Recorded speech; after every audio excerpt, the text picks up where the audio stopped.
They were not railway children at the beginning. They lived with their father and mother in London. There were 3 of them. Roberta, she was always called Bobby, and was the oldest. Next came Peter, who wanted to be an engineer when he grew up. And the youngest was Phyllis, who was always trying to be good. Mother was almost always at home, ready to play with the children or to read to them. And she wrote stories, then read them to the children after tea. These 3 lucky children had everything that they needed: pretty clothes, a warm house, and lots of toys. They also had a wonderful father who was never angry and always ready to play a game. They were very happy, but they did not know how happy until their life in London was over, and they had to live a very different life indeed. The awful change came suddenly. It was Peter's birthday, and he was 10 years old. Among his presents was a toy steam engine, and it quickly became Peter's favourite toy. But after 3 days, the engine went bang. Peter was very unhappy about his broken toy. The others said he cried, but Peter said his eyes were red because he had a cold. When Father came home that day, Peter told him the sad story about his engine, and Father looked at it very carefully. Mother and the children waited. "Is there no hope?" said Peter. "Of course there's hope," said Father, smiling. "I'll mend it on Saturday, and you can all help me." Just then, someone knocked at the front door. A few moments later, Ruth, the maid, came in. "There are 2 gentlemen to see you," she said to Father. "Now, who can they be?" said Father. "Try to be quick, dear," said his wife. "It's nearly time for the children to go to bed." But the 2 men stayed and stayed. Father's voice got louder and louder in the next room, but the children and Mother could not hear what was said. Then Ruth came back and spoke to Mother. "He wants you to go in, Ma'am," she said. "I think he's had bad news. Be ready for the worst." Mother went into the next room, and there was more talking. Soon after, the children heard Ruth call a taxi. Then there was the sound of feet going outside and down the steps. Mother came back, and her face was white. "It's time to go to bed," she said to the children. "Ruth will take you upstairs." "But Father," began Phyllis. "Father's had to go away on business," said Mother. "Now, go to bed, darlings." Bobby whispered, "It wasn't bad news, was it?" "No, darling," said Mother. "I can't tell you anything tonight. Please go now."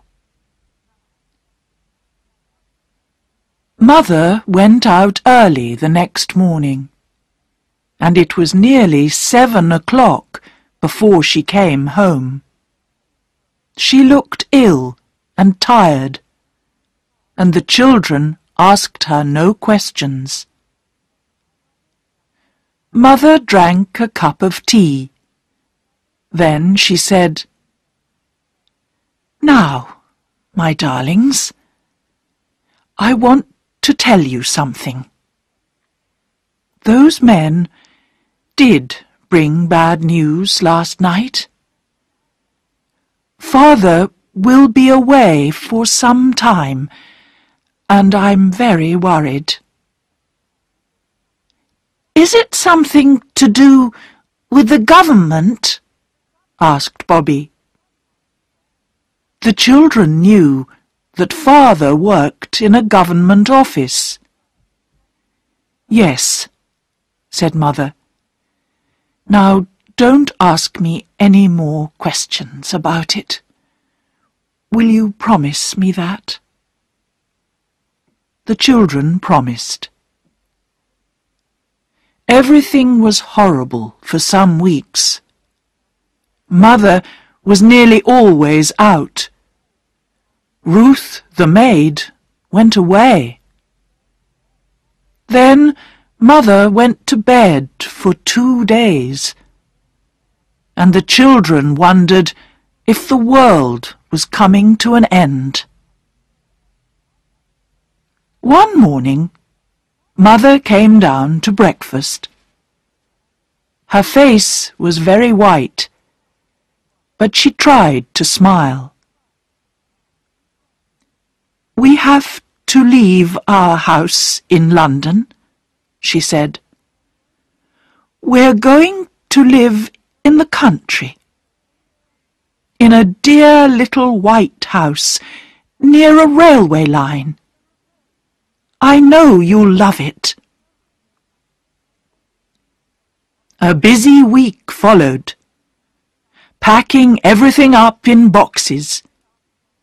The children almost enjoyed the excitement. "We can't take everything," Mother told them. "Just the necessary things. We have to play being poor for a while." On their last night in the house, Peter had to sleep on the floor, which he enjoyed very much. "I like moving," he said. "I don't," said Mother, laughing. Bobby saw her face when she turned away. "Oh, Mother," she thought, "how brave you are! How I love you!" Next day, they went to the railway station and got on a train. At first, they enjoyed looking out of the windows, but then they became sleepy. Later, Mother woke them. "Wake up, dears," she said. "We're there." There were no taxis, and a man with a cart took their boxes. The children and mother walked behind the cart along a dark, dirty road, which seemed to go across the fields. After a while, a shape appeared in the darkness. "There's the house," said Mother. The cart went along by the garden wall and round to the back door. There were no lights in any of the windows. "Where's Mrs. Viney?" said Mother. "Who's she?" asked Bobby. "A woman from the village. I asked her to clean the place and make our supper," said Mother. "Your train was late," said the man with the cart. "She's probably gone home." "But she has the key," said Mother. "It'll be under the doorstep," said the man. He went to look. "Yes, here it is." They went inside the dark house.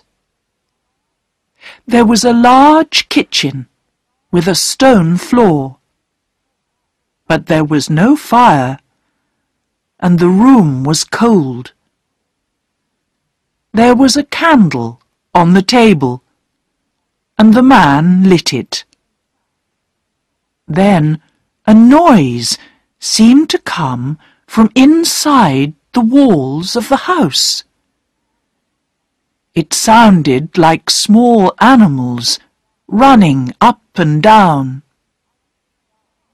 Then the cartman went away and shut the door. Immediately the candle went out. "Oh, I wish we hadn't come," said Phyllis.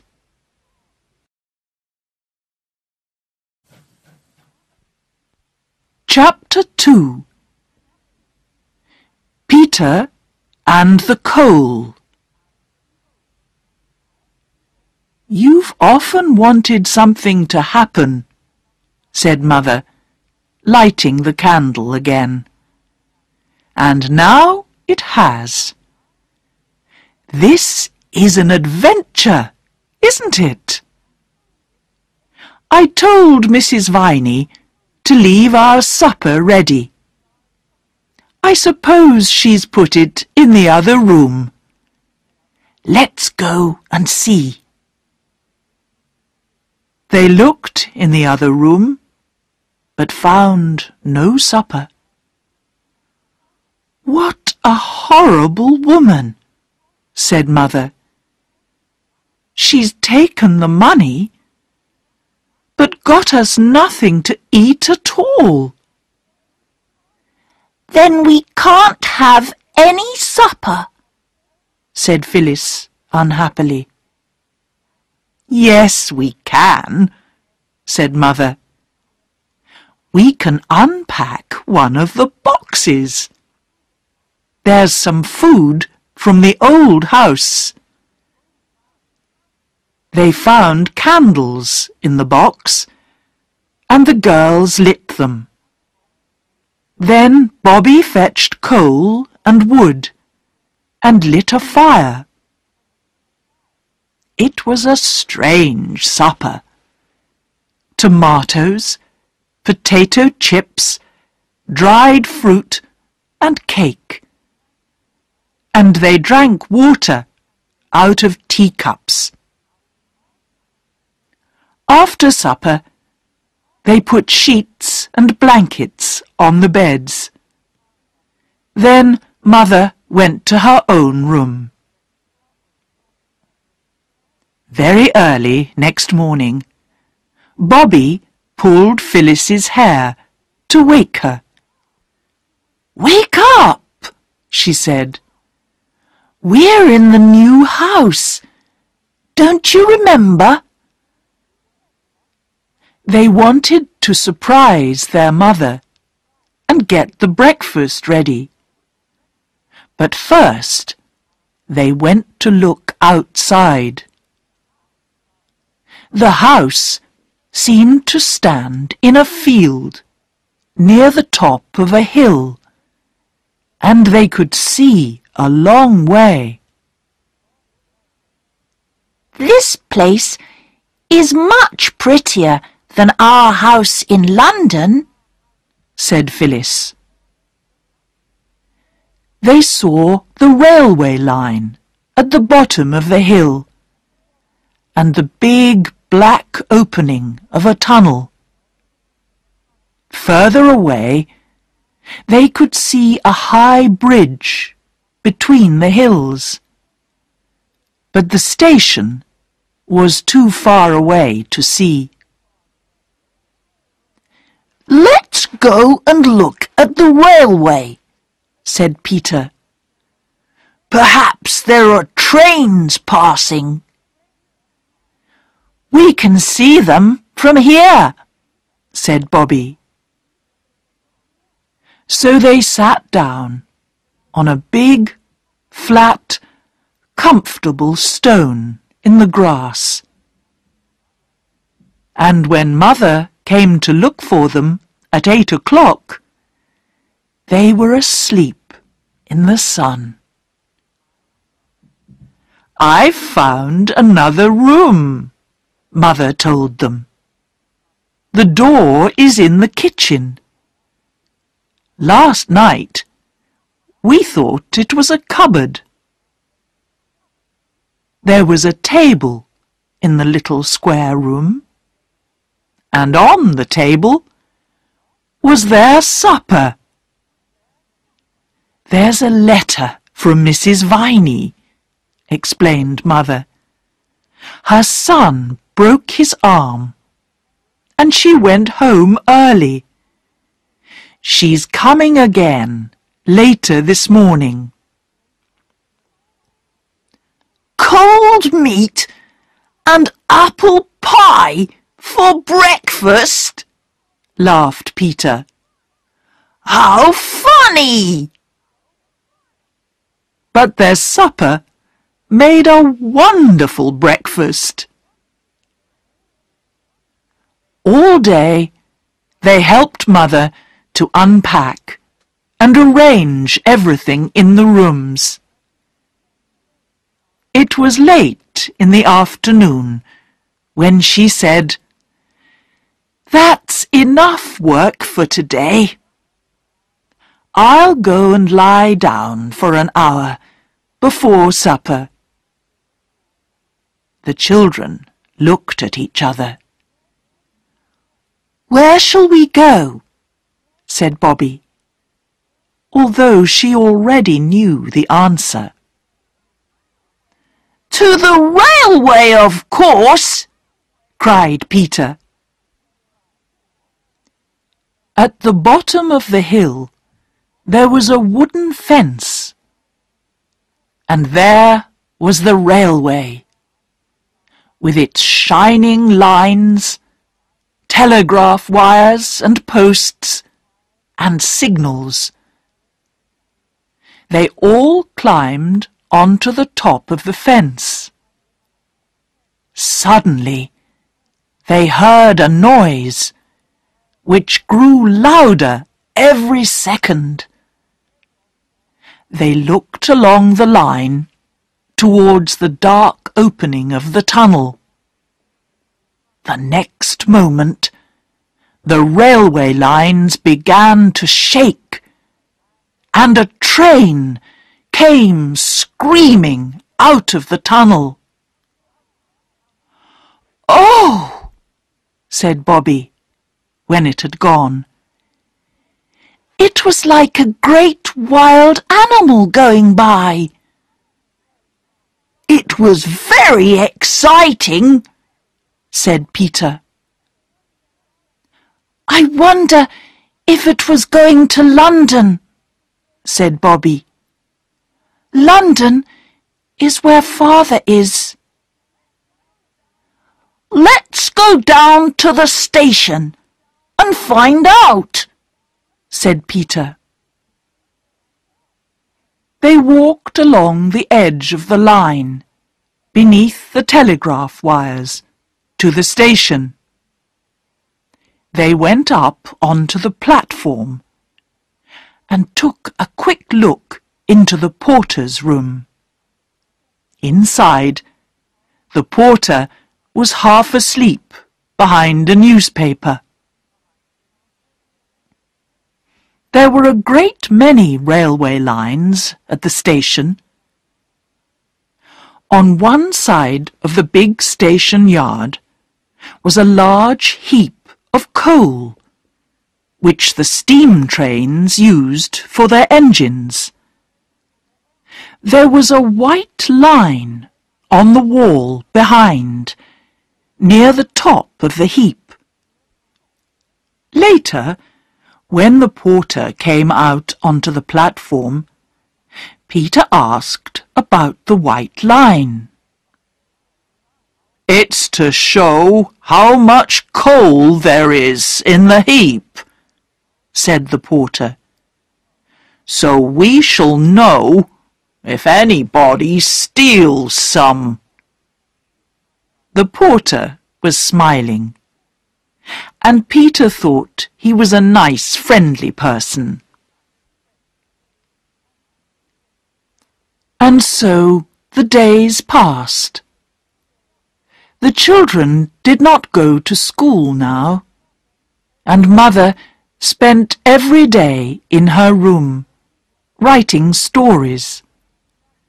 Sometimes she managed to sell a story to a magazine, and then there were cakes for tea. The children did not forget their father, but they did not talk about him much, because they knew that Mother was unhappy. Several times she had told them that they were poor now, but it was difficult to believe this, because there was always enough to eat, and they wore the same nice clothes. But then there were 3 wet days when the rain came down, and it was very cold. "Can we light a fire?" asked Bobby. "We can't have fires in June," said Mother. "Coal is very expensive." After tea, Peter told his sisters, "I have an idea. I'll tell you about it later, when I know if it's a good one." And 2 nights later, Peter said to the girls, "Come and help me." On the hill, just above the station, there were some big stones in the grass. Between the stones, the girls saw a small heap of coal. "I found it," said Peter.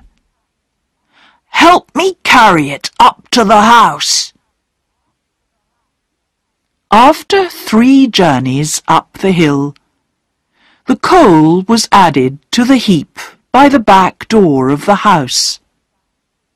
The children told nobody. A week later, Mrs. Viney looked at the heap by the back door and said, "There's more coal here than I thought there was." The children laughed silently and said nothing. But then came the awful night when the station master was waiting for Peter in the station yard. He watched Peter climb onto the large heap of coal by the wall and start to fill a bag. "Now I've caught you, you young thief!" shouted the station master, and he took hold of Peter's coat. "I'm not a thief," said Peter, but he did not sound very sure about it. "You're coming with me to the station," said the station master. "Oh, no!" cried a voice from the darkness. "Not the police station!" cried another voice. "No, the railway station," said the man, surprised to hear more voices. "How many of you are there?" Bobby and Phyllis stepped out of the darkness. "We did it too," Bobby told the station master. "We helped carry the coal away, and we knew where Peter was getting it." "No, you didn't," said Peter angrily. "It was my idea." "We did know," said Bobby. "We pretended we didn't, but we did." The station master looked at them. "You're from the White House on the hill," he said. "Why are you stealing coal?" "I didn't think it was stealing," said Peter.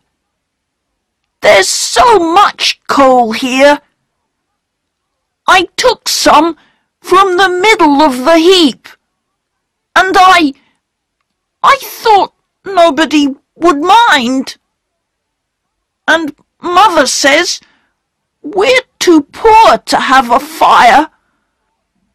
But there were always fires at our other house, and—" "Don't!" Bobby whispered to Peter. There was a silence, and the station master thought for a minute.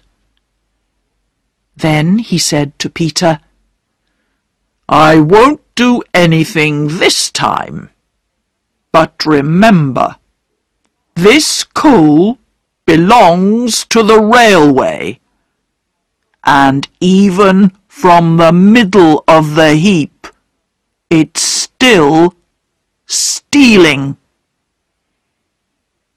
And the children knew he was right.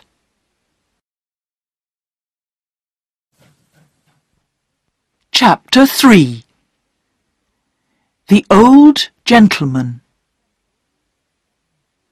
The children could not keep away from the railway, and they soon got to know the trains that passed by.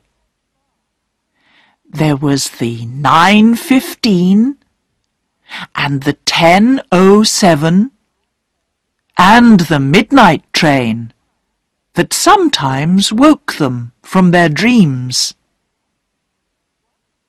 One morning they were sitting on the fence, waiting for the 9:15, when Phyllis said, "It's going to London, where Father is. Let's all wave as it goes by.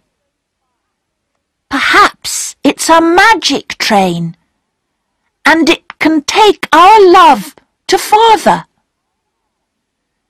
So when the 9:15 came screaming out of the tunnel, the three children waved, and a hand waved back. It was holding a newspaper, and it belonged to an old gentleman. The old gentleman travelled on the 9:15 every day. He had white hair and looked very nice. And soon they were waving to him every morning. They pretended he knew father, and that he was taking their love to him. At first, they did not visit the station. After the trouble with the coal, Peter was afraid of seeing the station master again. But then he did see him, on the road to the village one day. "Good morning," said the station master in a friendly way. Good morning," said Peter. "I haven't seen you at the station recently," said the station master. "After the trouble with the coal," began Peter. "That's over and forgotten now," said the station master. "You come to the station when you like." "Oh, thank you," said Peter. And the three children went the very same day. They spent a happy 2 hours with the porter, a nice, friendly man called Perks, who answered all their questions about trains and railways. The next day, Mother stayed in bed because her head ached so badly. She was very hot and would not eat anything, and Mrs. Viney told her to send for Dr. Forrest. So Peter was sent to fetch the doctor. "I expect you want to be nurse," Dr. Forrest said to Bobby after he had seen Mother. "Your mother is ill and must stay in bed. I'll send some medicine for her, but she will need fruit and milk and some other special things that I'll write down on a piece of paper for you." When the doctor had gone, Bobby showed Mother the piece of paper. Mother tried to laugh. "Impossible," she said. "We can't buy all those things. We're poor, remember?" Later, the children talked together. "Mother must have those things," said Bobby. "The doctor said so.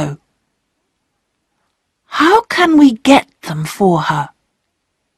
Think, everybody, just as hard as you can." They did think. And later, when Bobby was sitting with Mother, the other two were busy with a white sheet, some black paint, and a paintbrush. The next morning, the 9:15 came out of the tunnel, and the old gentleman put down his newspaper, ready to wave at the three children. But this morning there was only one child. It was Peter. Peter was showing him the large white sheet that was fixed to the fence. On the sheet were thick black letters that read, "Look out at the station." A lot of people did look out at the station, but they saw nothing strange. But as the train was getting ready to leave, the old gentleman saw Phyllis running towards him. "I thought I was going to miss you," she shouted, and pushed a letter into his hand through the window as the train moved away. The old gentleman sat back in his seat and opened the letter. This is what he read. Dear Mr. We do not know your name. Mother is ill, and the doctor says we must give her these things at the end of the letter. But we haven't got enough money to get them.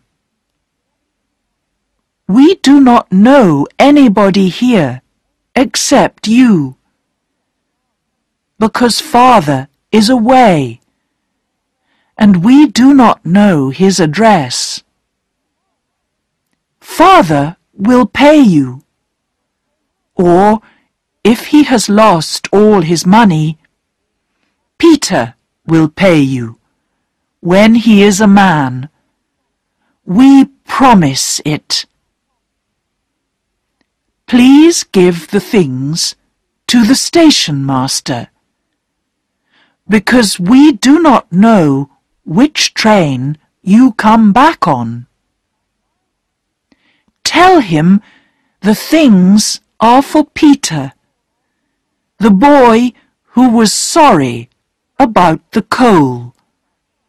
Then he will understand. Bobby, Phyllis, Peter. Written below the letter were all the things the doctor had ordered, and the old gentleman read through them. His eyes opened wide with surprise, but he smiled. At about 6 o'clock that evening, there was a knock at the back door. The 3 children hurried to open it, and there stood Perks, the friendly porter, with a large box. He put it on the floor. "The old gentleman asked me to bring it," he said. Perks left, and the children opened the box. Inside were all the things they had asked for, and some they had not. Some wine, 2 chickens, 12 big red roses, and there was a letter. Dear Bobby, Phyllis, and Peter, here are the things you need. Your mother will want to know where they came from. Tell her they were sent by a friend who heard she was ill. When she is well, you must tell her all about it, of course. And if she says you were wrong to ask for the things, tell her that I say you were right, and that I was pleased to help. The name at the bottom of the letter was G.P. something. The children could not read it. "I think we were right," said Phyllis. "Of course we were right," said Bobby.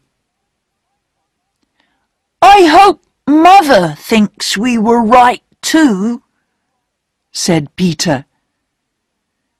But he didn't sound very sure.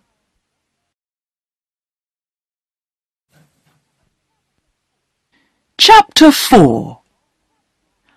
Bobby's Ride. About 2 weeks later, the old gentleman saw another white sheet with black letters when he looked out of the train. It said, "She is nearly well. Thank you." Then it was time for the children to tell Mother what they had done. It was not easy, but they had to do it. And Mother was very angry indeed. "Now listen. It's true that we're poor," she told them. "But you must not tell everyone. And you must never, never ask strangers to give you things." "We didn't mean to be bad, Mother," cried Bobby. "We're sorry," said Phyllis and Peter, crying too. Soon Mother was crying with them. "I'll write a letter to the old gentleman and thank him," she said. "You can give it to the station master to give him. Now, we won't say any more about it." The day after the children took the letter to the station, it was Bobby's birthday. In the afternoon, she was politely told to go out until tea time. "You mustn't see what we're doing," said Phyllis. "It's a surprise." Bobby went into the garden, and then she walked across the fields. When she came back, Phyllis and Peter met her at the back door. They were very clean and tidy, and Phyllis was wearing her prettiest dress. There was just enough time for Bobby to make herself tidy before they called her into the front room. Mother, Peter and Phyllis were standing near the table, and there were 12 lighted candles on it, one for each of Bobby's years. The table was covered with beautiful flowers from the fields and garden, and there were some interesting little boxes too. "Happy birthday, Bobby!" they shouted happily. "Open your presents!" They were very nice presents. There was a pretty handkerchief with flowers on it from Phyllis. A lovely little silver brooch of Mother's, shaped like a rose, which Bobby had loved for years. There were 2 blue glass vases from Mrs. Viney, and there were 3 birthday cards with pretty pictures. "This is my present," said Peter, putting his toy steam engine on the table. It was full of sweets. Bobby looked surprised, because just for a moment she thought Peter was giving her the engine. "Not the engine," he said quickly. Only the sweets. But he had seen the look on her face. I mean, not all the engine. You can have half, if you like, he said bravely. Thank you, Peter, said Bobby. It's a wonderful present. And she thought, it was very kind of Peter to give me half of his engine. Well, I'll have the broken half, and I'll get it mended. It was a lovely birthday. But later that night, Bobby came silently down the stairs to get her presents. She saw her mother sitting at the table, with a pen and some writing paper in front of her.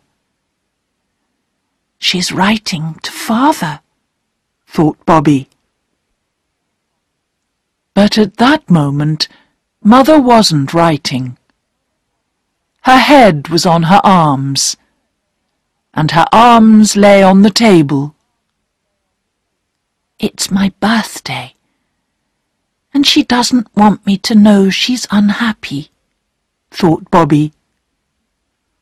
Well, I won't know. I won't know. And she went quietly back to her room. But it was a sad end to the birthday. The next day, Bobby put Peter's engine in a box and took it down to the railway. She did not go to the station, but she went along the line to the place where the engines stopped.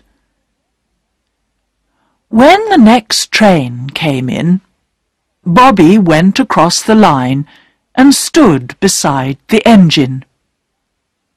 She had never been close to one before, and it was very big. The driver and the fireman did not see her. They were talking to Perks, the porter, who was on the other side of the line.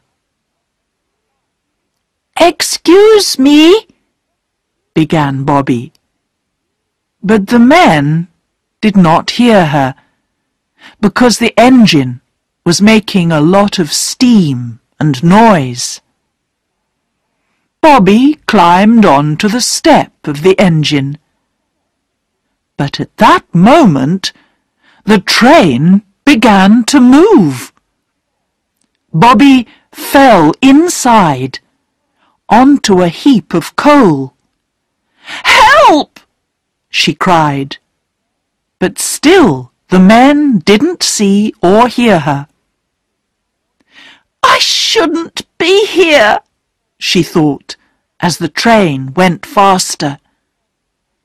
"I'll be in terrible trouble." She put out a hand and touched the nearest arm, and the driver turned round quickly. "What are you doing here?" he shouted, and Bobby began to cry. This seemed to worry the two men, and they took several minutes to calm Bobby down and to stop her crying. Then the fireman said, "Now, tell us why you're here. It's not every day a little girl falls into our steam engine." Bobby picked up the box with Peter's toy engine inside it. I wanted to ask if you could mend this," she explained, and took the engine out of the box. Everybody on the railway seemed so good and kind. I didn't think you'd mind. The driver took the little engine, and the two men looked at it silently, not speaking for several minutes. Bobby waited. "What do you think, Jim?" said the driver at last. "Can we help the little lady?" The fireman smiled. "I should think we can." "Oh, thank you," said Bobby. "But now we must make sure that you get home safely," said the driver. Bobby stayed on the train until it reached Stackpool Junction. She asked the two men all about driving a steam train, and they showed her the automatic brake and the little clock faces that told them how much steam the engine was making. It was all very interesting. At Stackpool Junction, the two railwaymen put her on another train and sent her home. Bobby was back in time for tea. "Where have you been?" asked the others. "To the station, of course," said Bobby. But she would not say another word. It was some weeks before Bobby took her brother and sister to meet the friendly engine driver and fireman. The two children were very surprised, and Peter was very excited when he saw his engine now as good as new again. And only then, as the three children walked home again, did Bobby tell the others about her adventures on the engine of the steam train.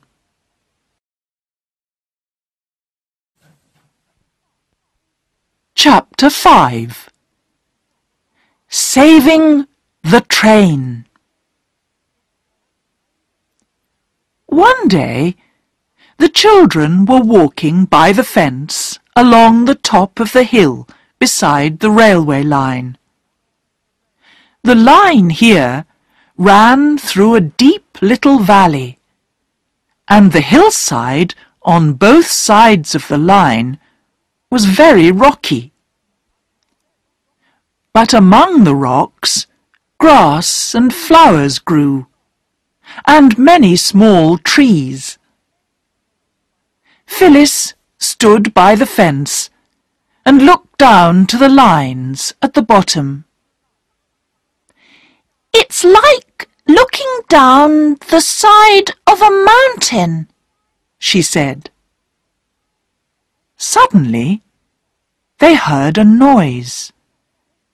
It was soft, but very clear, and slowly began to get louder.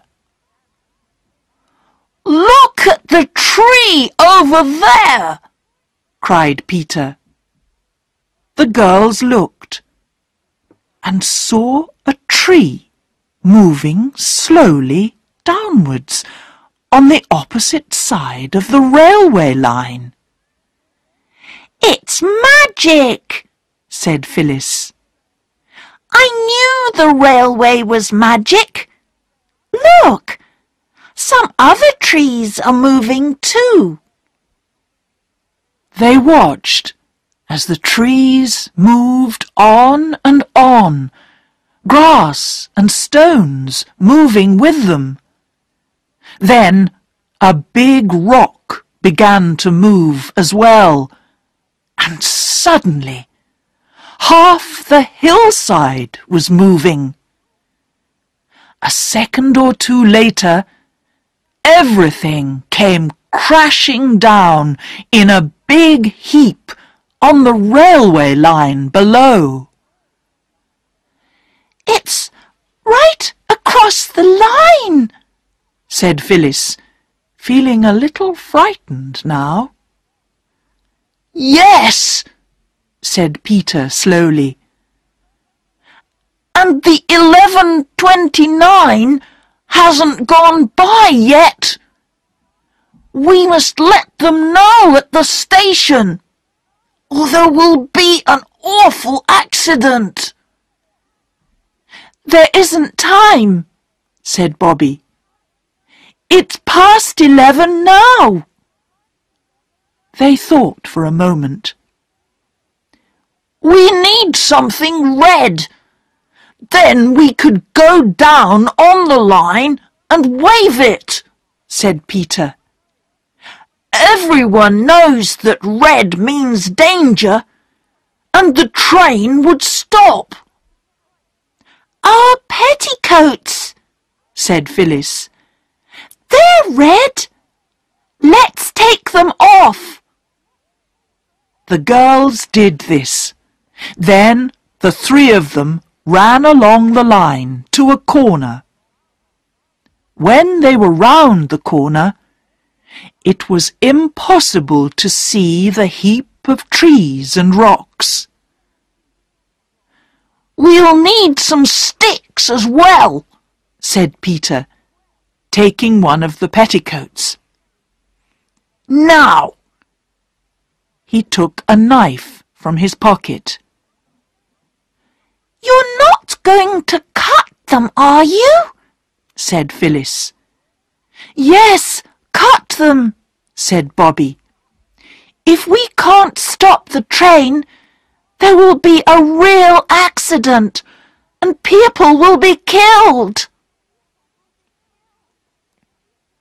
They cut the petticoats into 6 pieces and put them onto sticks.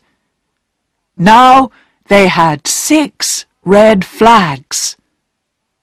Next, they pushed 2 of the flags into heaps of stones between the lines.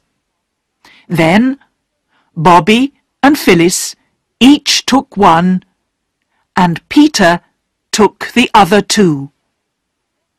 They stood ready to wave them immediately the train appeared. It seemed a long time before the railway lines began to shake and they heard the train coming. "Wave your flags," ordered Peter.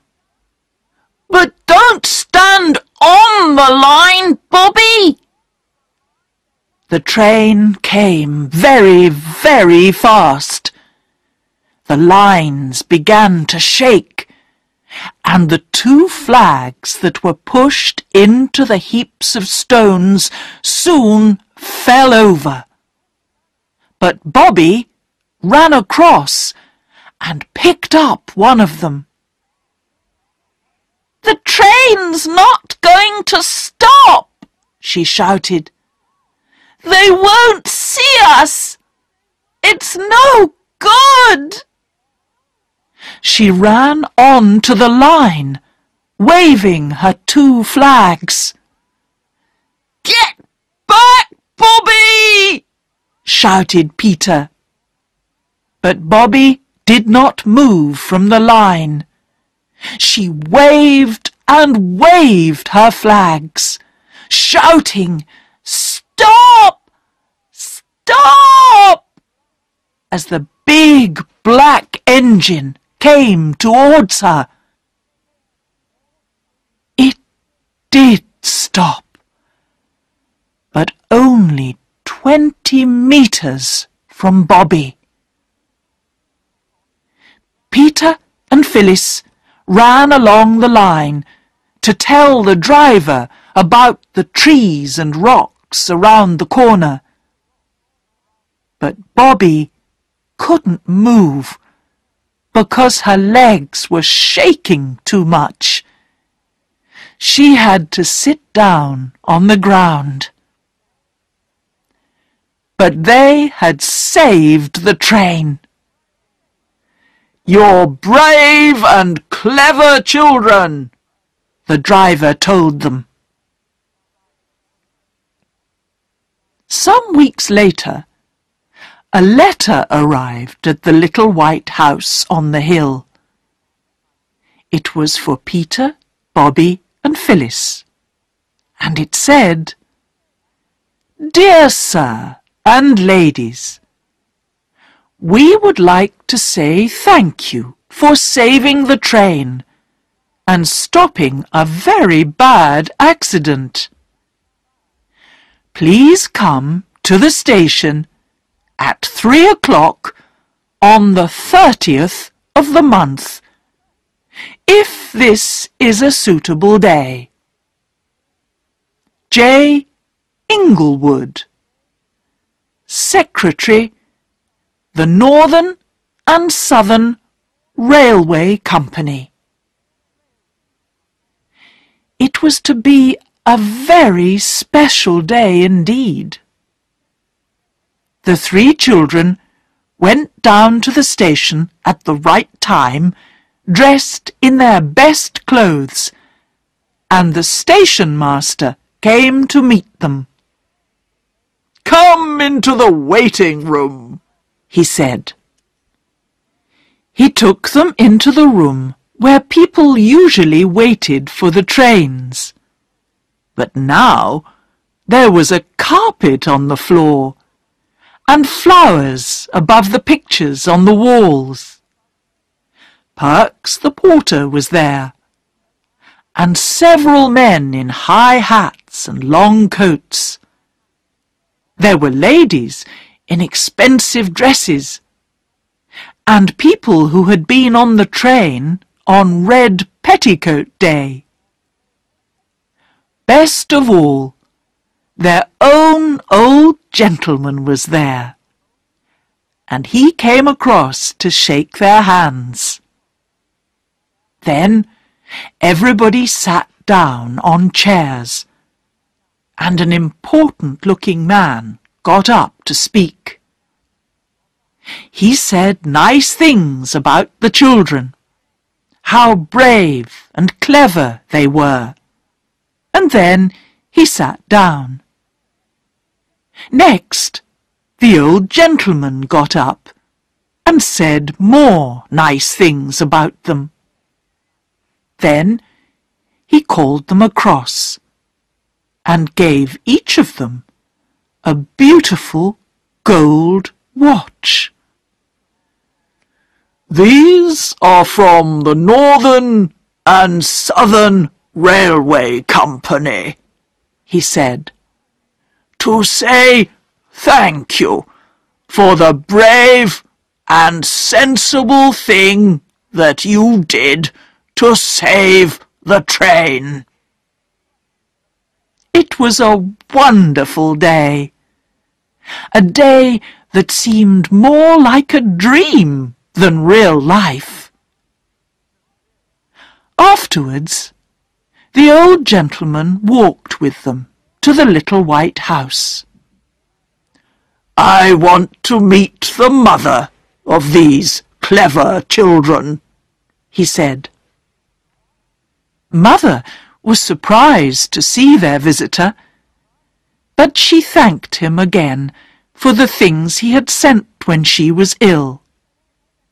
Then they talked about Red Petticoat Day, and the children showed Mother their watches and told her about the people at the station.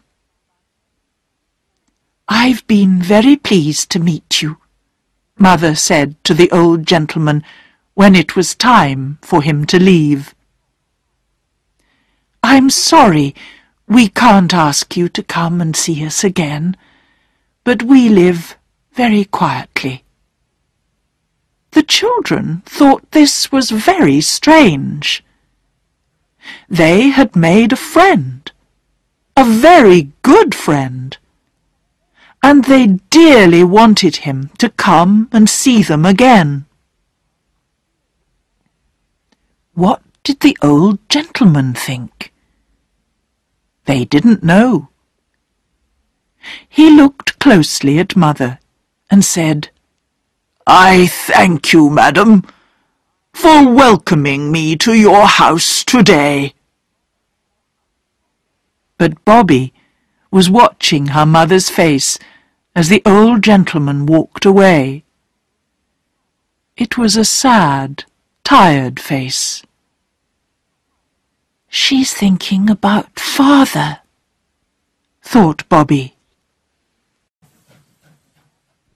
Chapter 6. A Birthday for Perks. It was breakfast time, and Mother was smiling. "I've sold another story, darlings," she said. "We can have cakes for tea."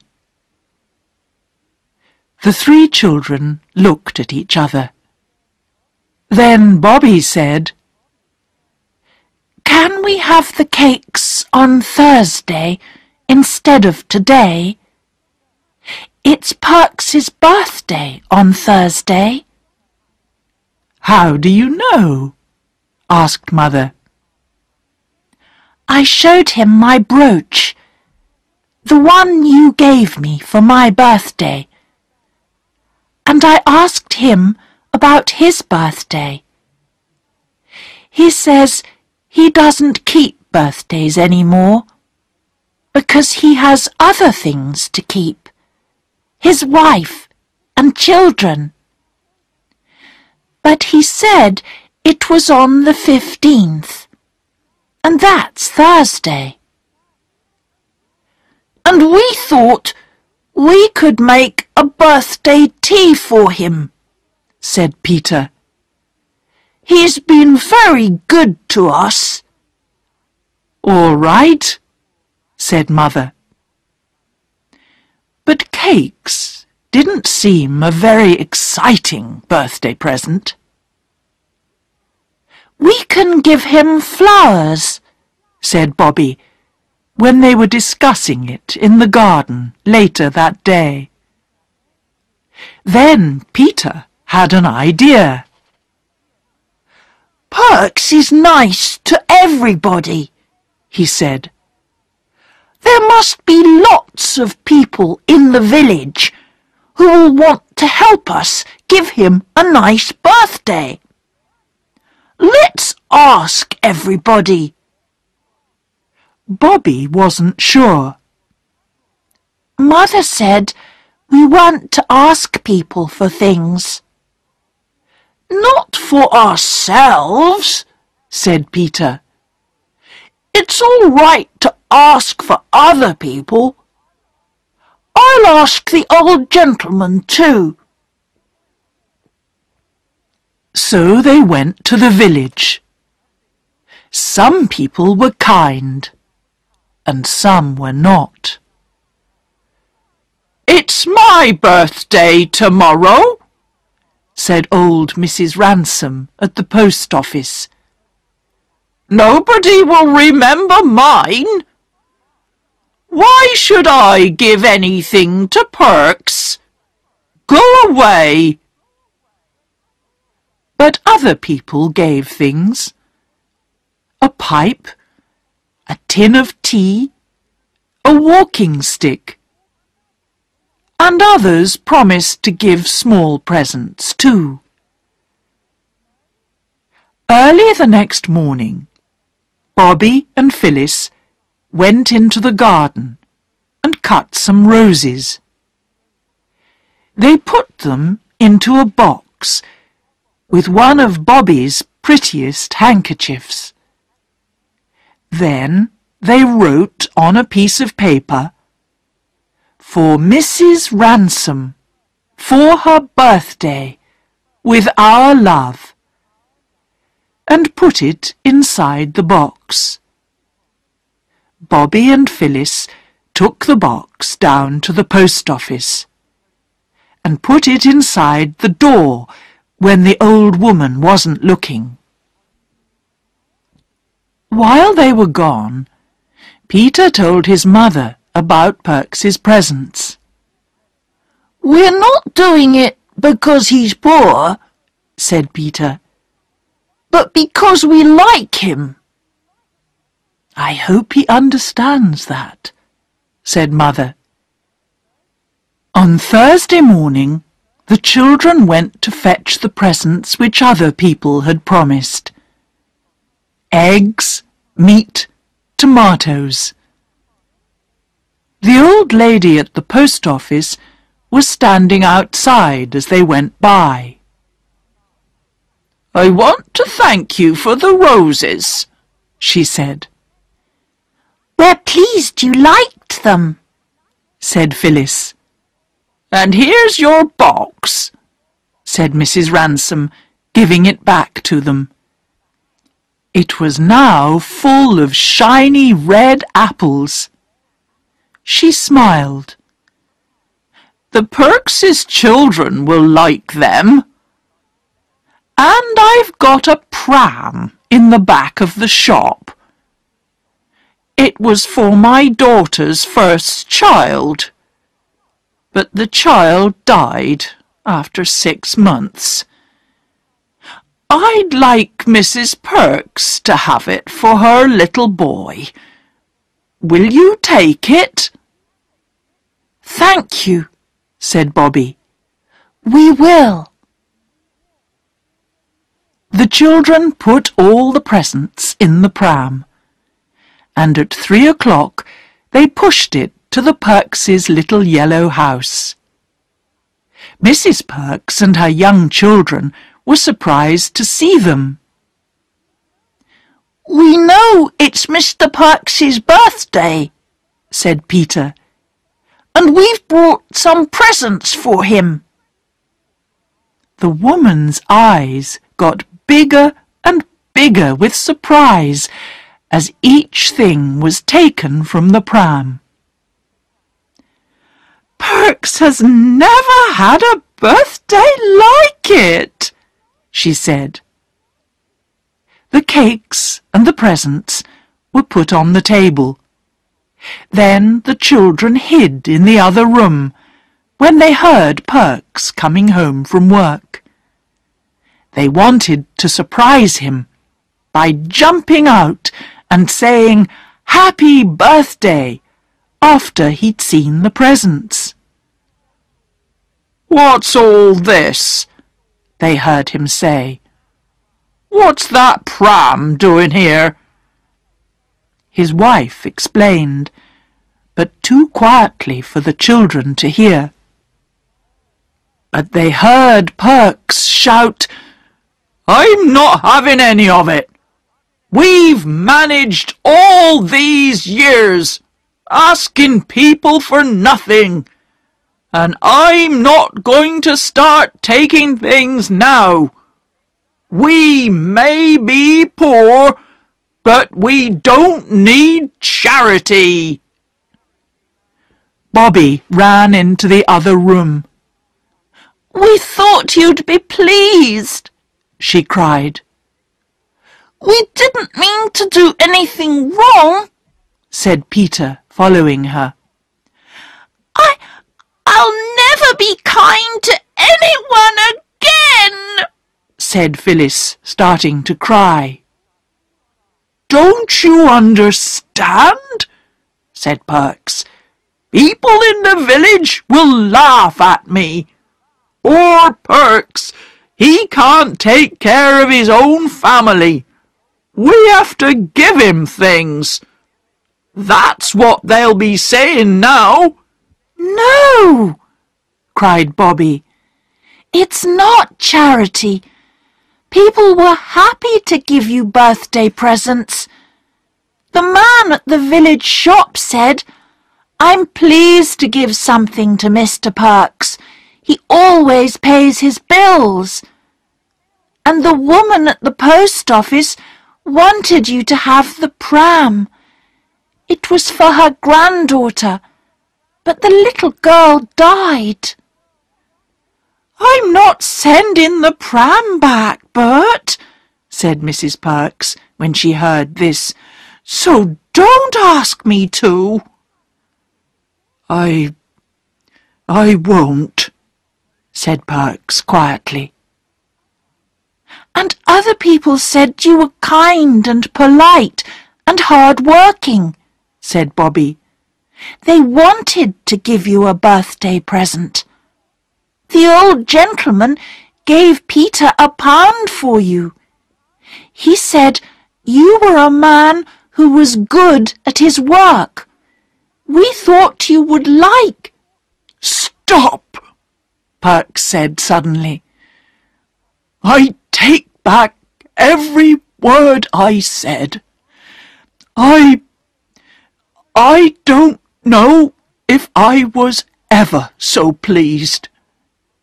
Not only with the presents, but with the kind thoughts of our neighbours. They're the best presents of all, aren't they, Nell?" "They are," agreed his wife happily. Perks looked at the children. "You'll stay to tea, won't you?" he said. "Oh, yes, please," they said.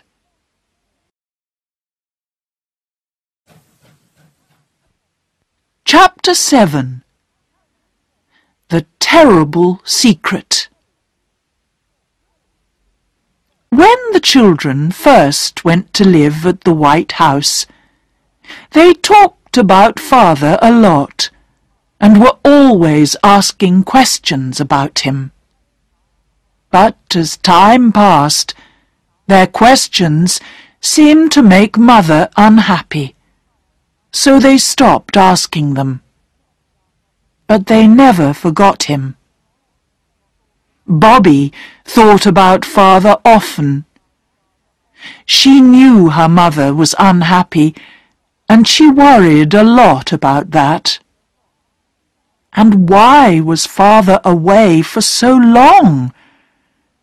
Was there something that Mother wasn't telling them? The answer came on the day she went to the station to fetch the magazines.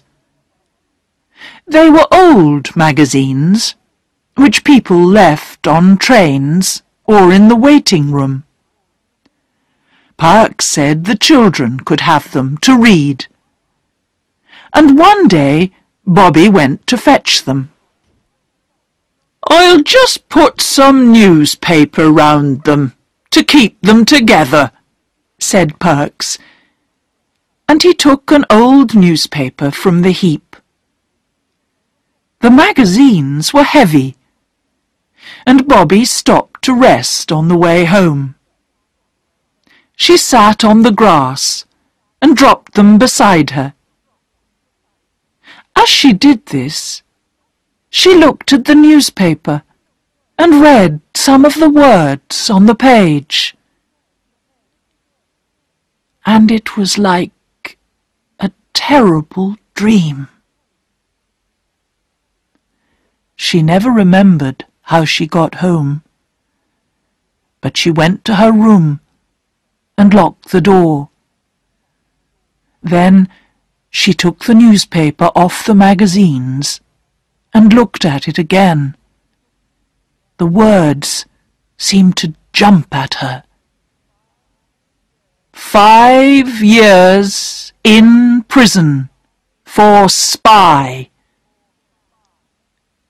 And the name of the spy was the name of her father. Bobby was very quiet at tea time. "Is anything wrong?" Mother asked her. "I'm all right," said Bobby. But after tea, Mother went up to Bobby's room. "What's the matter?" she wanted to know. For an answer, Bobby took the newspaper from under her bed and showed it to her mother. "Oh, Bobby!" cried Mother. "You don't believe it, do you? You don't believe Daddy is a spy?" "No," said Bobby. "He's good and honest, and he's done nothing wrong," said Mother. "We have to remember that." "What happened?" asked Bobby. "You remember the two men who came to see Daddy at the old house, don't you?" said Mother. "They said he was a spy and that he'd sold government secrets to another country. There were some letters in Daddy's desk at his office. When the police saw them, they were sure Daddy was a spy."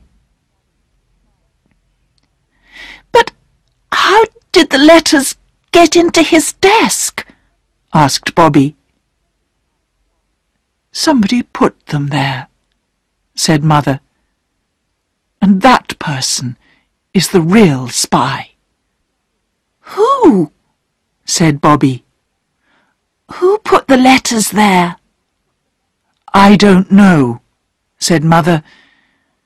"But the man who got Daddy's job never liked him, and he always wanted Daddy's job."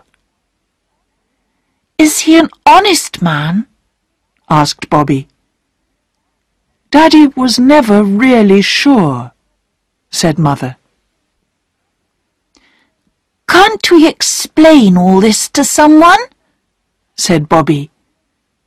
"I've tried, but nobody will listen," said Mother sadly. "I've tried everything. There's nothing we can do except be brave and patient. Now, we won't talk of this any more, my darling. Try not to think of it. It's easier for me if you can be happy and enjoy things." But Bobby did think about it. She did not talk to Peter or Phyllis, but she wrote a letter to the old gentleman. "My dear friend, you see what is in this newspaper. It is not true. Father never did it. Mother says someone put the letters in Father's desk, and she thinks it is the man who got Father's job.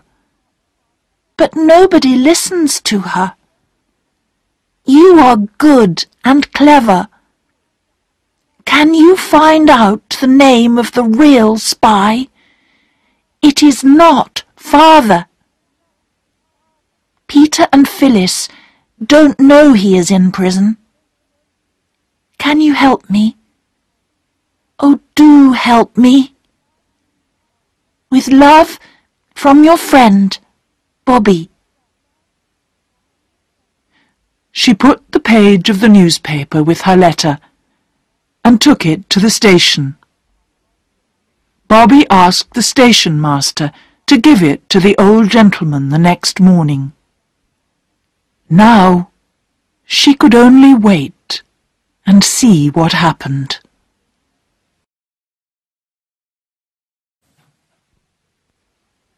Chapter 8. The Boy in the Red Shirt.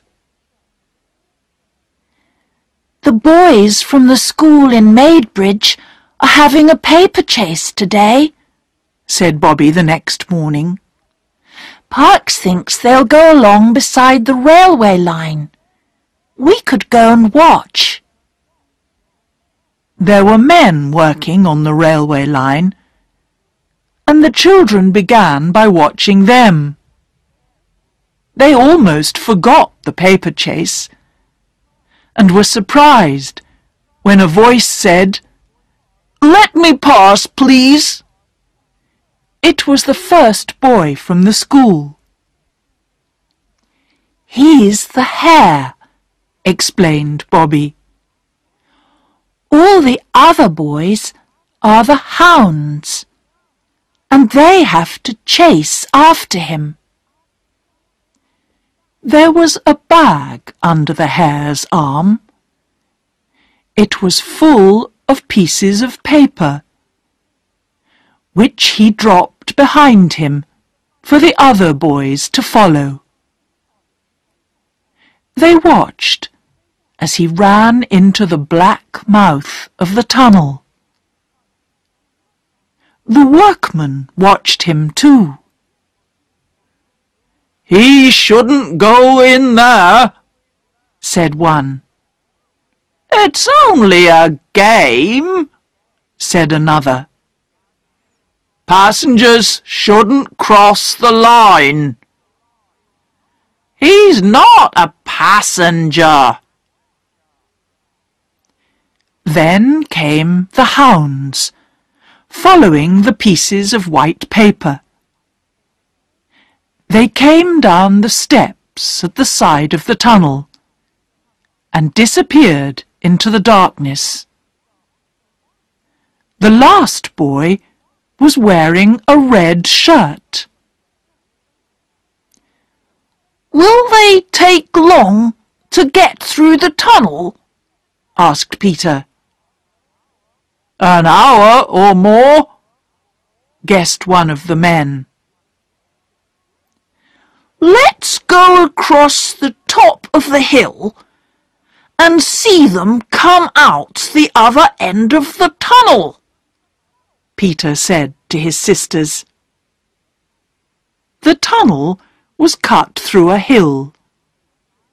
They climbed over stones and through narrow openings between trees. And at last they reached the very top of the hill.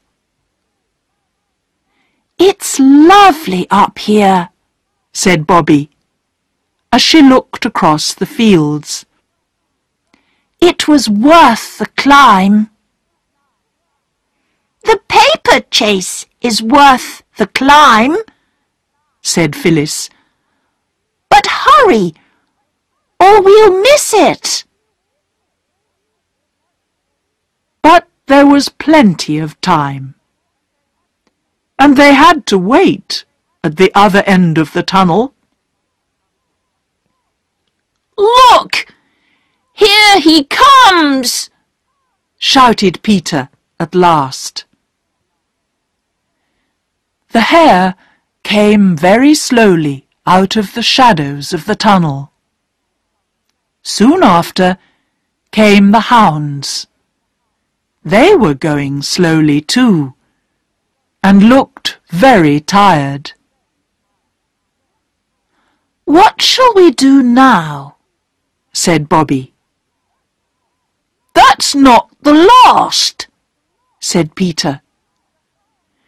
"The hound in the red shirt isn't out yet." They waited and waited, but the boy did not appear. The children began to worry, and they climbed down to the mouth of the tunnel. But they couldn't see a boy in a red shirt. "Perhaps he's had an accident," said Peter. "Let's go and look." The tunnel was dark after the sunshine outside, and they walked beside the line. "If a train comes, stand flat against the wall," said Peter. His voice sounded very different inside the tunnel walls. "I don't like it," said Phyllis. There was a low noise on the railway line. "What's that?" said Peter. "It's a train," said Bobby. "Let me go back," cried Phyllis. "It's quite safe," said Bobby. "Stand back!" The train came towards them, and the noise got louder and louder. Then it was screaming past, and they could feel the hot air and smell the smoke. They pushed themselves flat against the tunnel wall. "Oh!" said the children after it was gone. Peter took the end of a candle from his pocket, and his hand was shaking when he lit it with a match. "Come on," he said, and the three of them went deeper into the darkness of the tunnel. The boy in the red shirt was on the ground beside the line. His eyes were closed, and he did not move when they reached him. Is he dead?" asked Phyllis. "Dead? No," said Peter. And slowly the boy opened his eyes. I think I've broken my leg," he said. "How did you get here?" "We saw you all go into the tunnel, and then we went across the hill to see you all come out," explained Peter. "The others came out, but you didn't. So we came to look for you." "You're very brave," said the boy. "Can you walk if we help you?" said Bobby. "I can try," said the boy. He did try, but he could only stand on one foot. "Oh, I must sit down.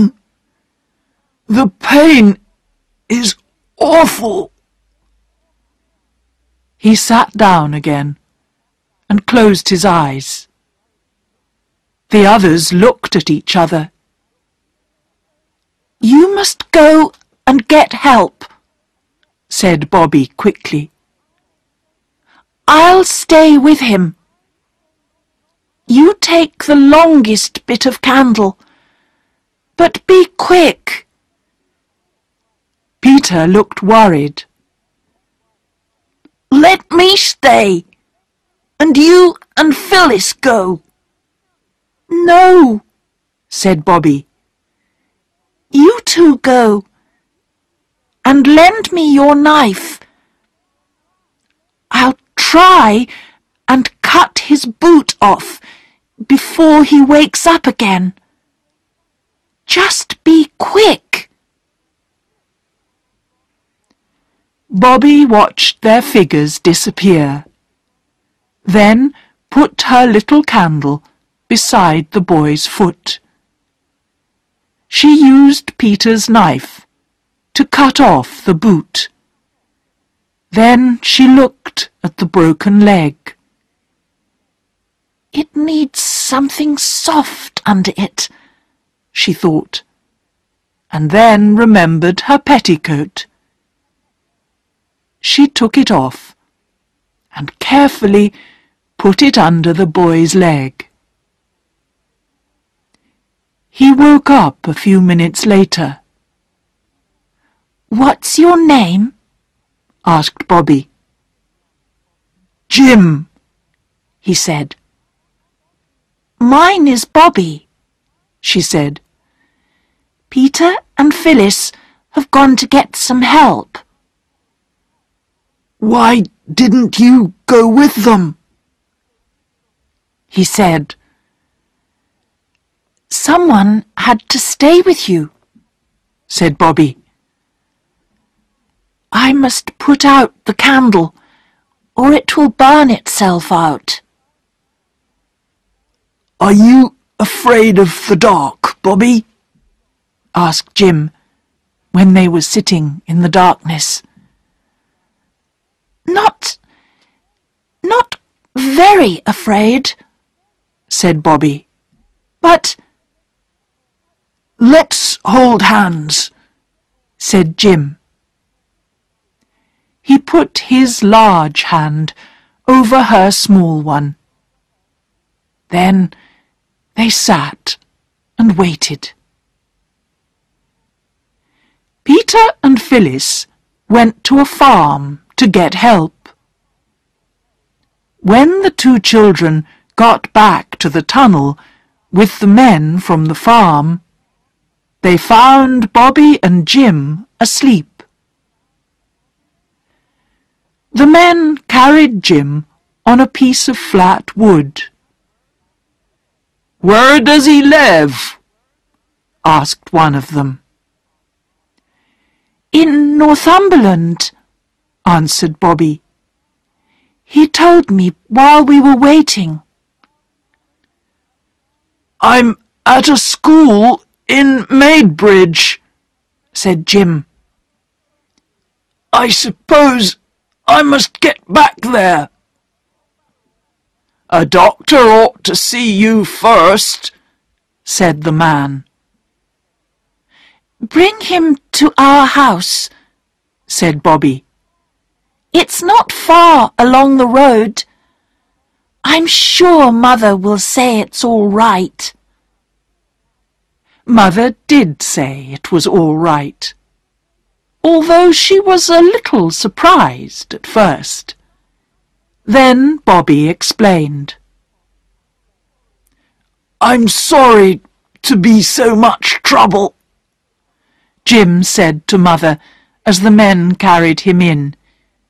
His face was white with pain. "Don't worry, you poor dear," said Mother. "You must go to bed, and I'll send for Dr. Forrest."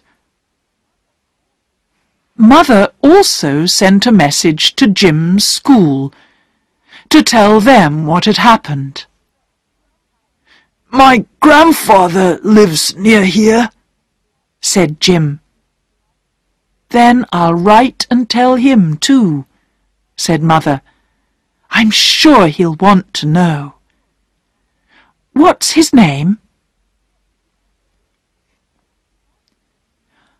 After breakfast the next day, someone knocked at the front door. "That will be the doctor again," said Mother. She went out of the kitchen and closed the door. But it wasn't the doctor. The children listened as Mother and the visitor went upstairs. They heard them talking and were sure that they knew the voice of the visitor. But who was it? After a while, the bedroom door opened, and they heard Mother and the visitor come down and go into the front room of the house. Then they heard Mother calling, "Bobby!" Mother was in the hall. "Jim's grandfather has come," she said. "He wants to see you all." They followed Mother into the other room. And there sat their own old gentleman. "Oh, it's you!" cried Bobby. "How wonderful!" said Peter. "But you're not going to take Jim away, are you? I was hoping he could stay." The old gentleman smiled. "No," he said. "Your mother is very kind, She has agreed to let Jim stay here. I thought of sending a nurse, but your mother was good enough to agree to be his nurse herself." "But what about her writing?" said Peter, before anyone could stop him. "There won't be anything for him to eat if she doesn't write." The old gentleman smiled kindly at Mother. "She has agreed to stop her writing for a while and become head nurse of my hospital." "Oh," said Phyllis. "Will we have to go away from the White House and the railway and everything?" "No, no, darling," Mother said quickly. "The hospital is here, at this house." "And my unlucky Jim is the only one needing a nurse," said the old gentleman. "But there will be a maid and someone to cook the meals until Jim is well." "Then will Mother start writing again?" asked Peter. "Perhaps something nice will happen, and she won't have to," said the old gentleman. "Take care of your mother, my dears. She's a woman in a million. Now, perhaps Bobby can take me to the door?" The two of them went outside, and the old gentleman said, "I got your letter, my child, but it wasn't necessary. When I read about your father in the newspapers at the time, I began trying to find out things. I haven't done much yet, but I have hopes, my dear. I have hopes." "Oh," said Bobby, crying a little. "But keep your secret a little longer," he said. "You don't think Father did it, do you?" said Bobby. "Oh, say you don't." "I'm sure he didn't," said the old gentleman. Chapter 9. The Man at the Station. Life at the White House was never quite the same again. Jim's leg got better and better, and he told them stories about his school. And now Mother was not writing stories every day. She was able to teach the children their lessons. "I wonder if the railway misses us," said Phyllis one day. "We never go and see it now." "It seems ungrateful," said Bobby. "We loved it when there wasn't anyone to play with. And we've stopped waving to the 9:15 and sending our love to Father by it." "Let's begin again," said Phyllis. So the next morning they ran down to the fence and watched the 9:15 come out of the tunnel. "Take our love to Father," they cried as they waved their handkerchiefs. The old gentleman waved from his window, and there was nothing strange about that, because he had always waved. But now, hands and handkerchiefs and newspapers waved from every window of the train, and smiling faces looked up at the children on the fence. "Well," said Phyllis. "What does it mean?" said Peter. "Perhaps the old gentleman told the people to wave," said Bobby. But she had a strange feeling inside her, a feeling that something was going to happen. Lessons with Mother were difficult for Bobby that morning. She found it hard to think about them. "What is it, my darling?" asked Mother. "You don't feel ill, do you?" "I don't know," answered Bobby. "Perhaps I'd feel better in the garden."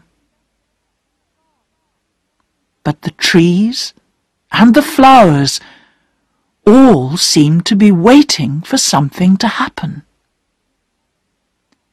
It was one of those quiet September days when everything does seem to be waiting.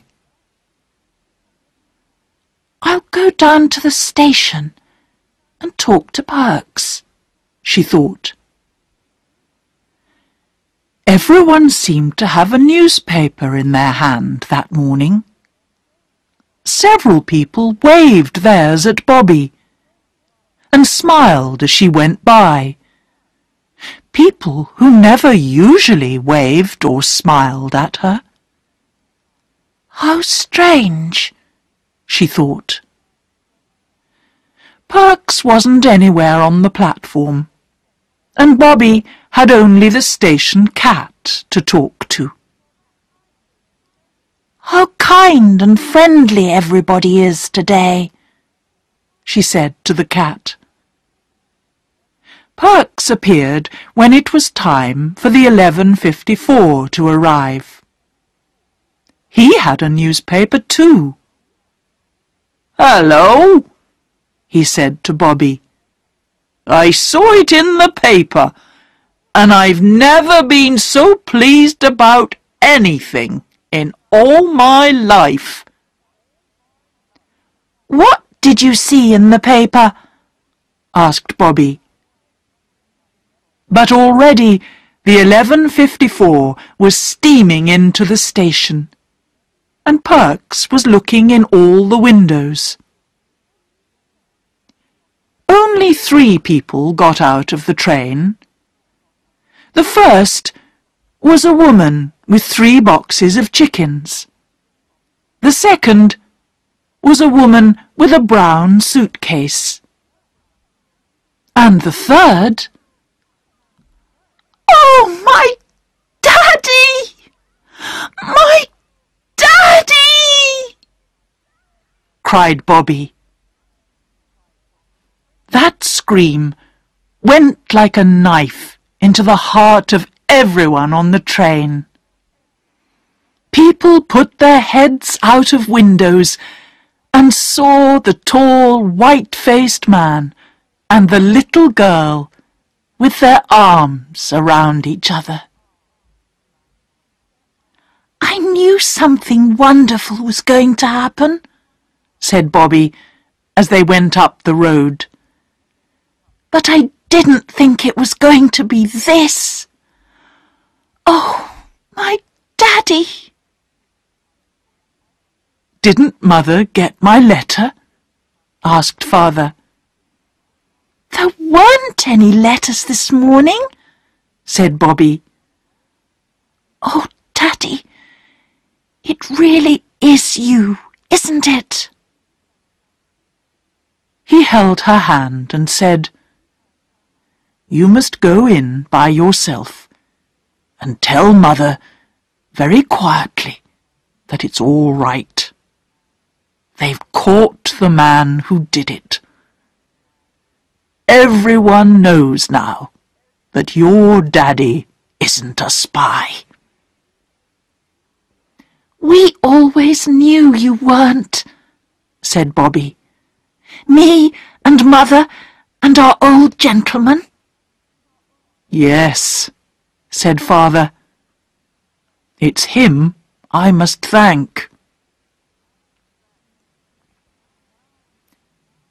And now they are going across the field. Bobby goes into the house, trying to find the right words to tell Mother that Father has come home. Father is walking in the garden, waiting. He is looking at the flowers, but he keeps turning towards the house. Now the door opens. Bobby's voice calls, "Come in, Daddy! Come in!"